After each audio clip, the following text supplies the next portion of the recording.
Joining us now from Donald Trump's headquarters tonight is Trump campaign manager Kellyanne Conway. Kellyanne, thanks for being here. What's your take right now?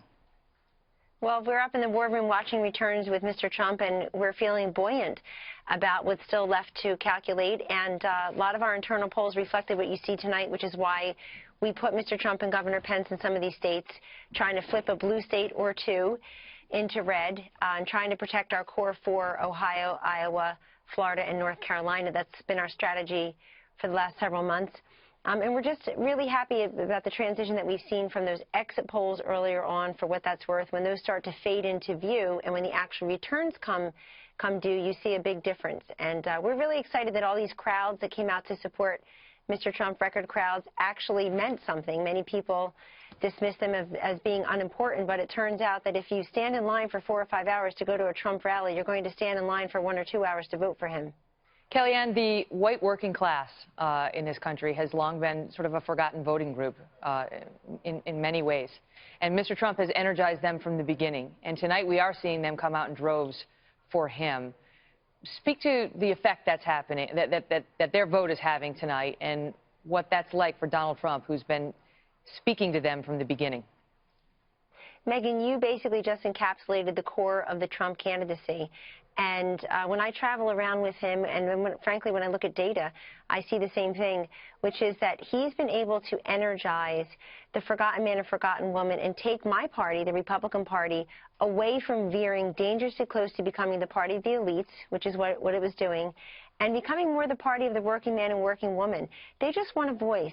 You know, I travel with him. I was raised in a very blue-collar household and non-college educated area, and I see in these people, wherever we go, the same type of just essential goodness, like the people I grew up with, but also people who feel frustrated. They want somebody to look out for them. They do think the system is rigged against them. They feel like all they want is a fair opportunity and a break. And, you know, I have to say, Donald Trump, Megan, elevating issues that were in the bottom of the issues basement, like trade and immigration, and even patriotism, you know, never really reflected in the survey polling, is pretty remarkable. And as you know, the first day he did this, all the way up to last night in Manchester, New Hampshire, Grand Rapids, Michigan, overflow crowds. People are so excited to be there. They're not complaining. They're buoyant. They're energized. And they rarely say to him, "May I have your autograph?" or "I loved you on The Apprentice." They always say to him, "Can you bring jobs back to this part of my state?" or "Thank you so much for running and for loving America." So it's been incredible. And you know, we know we're going to win tonight, but come what may, he built a movement, and people feel like they're truly part of it. Kellyanne, you still have to win part of the blue wall that they talk about. What is the state that you are going to pick off, the Trump campaign is going to pick off, that you think you're best positioned at this moment to take? You've just lost Virginia. We just called Virginia.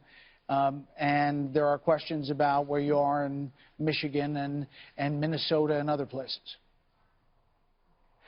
So it can be any of those. It could be Colorado, Nevada, Pennsylvania is still out there, Michigan, New Hampshire. I think the point is, when I'm watching your coverage tonight, when you look at the 8 or 9 states that Fox News and others are calling, quote, too close to call, all but one are states that President Obama carried twice. These should be in Hillary Clinton's column. She should comfortably have these states already, and here we are at 10 p.m. Eastern saying they're too close to call. And this has been our strategy. Don't just wait around for her to go from the 248 protected blue wall and find those 22 electorates. Let's go dip into her 248. But right now, Brett, I can see it being 1 or 2 of the following of Colorado or Michigan or Pennsylvania, New Hampshire, Nevada. But they're all reaches only because they really do belong in the Democratic column. We've just been trying to get over there and sneak a grab on 1 or 2 of them. Kellyanne, great to see you tonight. Thank you very much. Thank you.